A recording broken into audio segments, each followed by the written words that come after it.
গতকাল কিছু সন্ত্রাসী বাহিনী এখানে এসে পুলিশদের মারধর করে। এখানে 8 জন পুলিশ সদস্য আহত হয়ে খড়না স্বাস্থ্য কমপ্লেক্সে ভর্তি ছিলেন। চলুন দর্শক, আমরা বিস্তারিত এখানকার যে ভারপ্রাপ্ত কর্মকর্তা আছে তার মুখ থেকেই শুনি।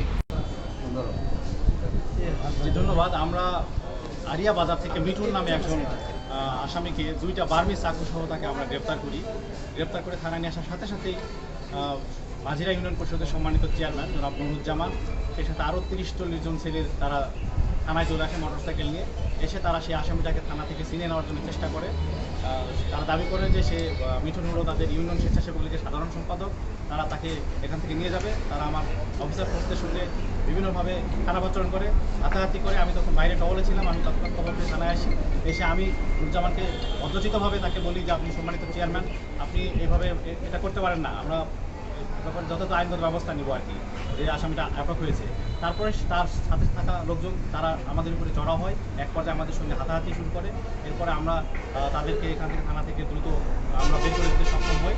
তখন তারা এখান থেকে গিয়ে মাঝিরা বার্নিঘাটা এলাকায়, মাঝিরা দক্ষিণ পাড়া তার ব্যবসা প্রতিষ্ঠানের সামনে, সেখানে আরও 40-50টা মোটরসাইকেল সহ আরও 150 জন লোক সহ তারা সেখানে মহাসড়ক অবরোধ করে একটা অবস্থান নিতে থাকে। খবর পাওয়ার পরে আমরা সেখানে যাই। সেখানে গেলে আমরা অতিরিক্ত পুলিশ সুপার সার্কেল স্যার সহ এবং ওসিডিবি একটা টিম সহ আমরা সেখানে যাই। সেখানে যাওয়ার পরে তারা আমাদেরকে দেখে আমাদের পুলিশ পাটকে লিখতে শুরু করে। তখন আমরা আত্মরক্ষার্থে তাদের ওখান থেকে আমরা তাদেরকে বল প্রয়োগ করি এবং সেখান থেকে নুরুজ্জামান সহ আমরা মোট 9 জনকে গ্রেপ্তার করে নিয়ে আসি। পরবর্তীতে আমরা ওসিডিবি সহ আমরা তল্লাশি করি। তল্লাশিকালে জনৈক নাজমুল নামক একজন ব্যক্তির বাগানবাড়ি থেকে একটি আগ্নেয়াস্ত্র উদ্ধার করা হয়। পরবর্তীতে নুরুজ্জামানের বাসা তল্লাশি করে সেখান থেকেও আমরা একটা আগ্নেয়াস্ত্র উদ্ধার করেছি। আমাদের এই সংক্রান্তে পরবর্তী আইনগত ব্যবস্থা গ্রহণ প্রক্রিয়া। ধন্যবাদ।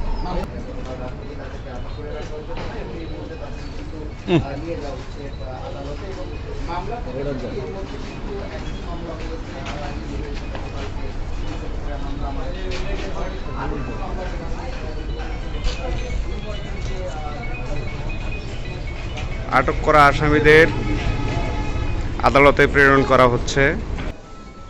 আমরা বার্মিজ চাকরি সহ যে একজনকে প্রথম ধরেছিলাম, সে সহ 10 জনকে টোটাল। এই ঘটনায় হচ্ছে 9 জন। সে তো এই মামলার না, সেই মামলার আসামি হচ্ছে না, এই মামলায় হলো 9 জন। মামলায় আপনারা কতজনের নাম রয়েছে অজ্ঞাত, মানে কয়টা মামলা? আমরা প্রায় 40 জনের নাম আমরা শনাক্ত করতে পেরেছি, সেই সাথে অজ্ঞাত নামা আরো অনেকের বিরুদ্ধে আমরা আতঙ্কিত। এই হামলায় পুলিশ সদস্য কতজন আহত? পুলিশ 5 জন আহত হয়েছে, 2 জন হাসপাতালে ভর্তি এবং বাকিরা প্রাথমিক চিকিৎসা।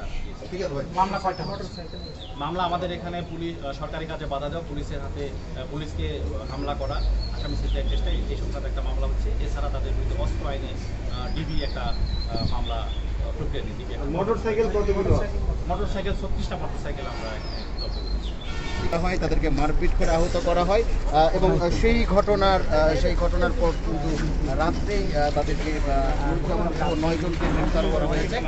নুরুজ্জামান ক্যাডার বাহিনীর মোটরসাইকেলগুলো এখানে আটক করে রাখা হয়েছে।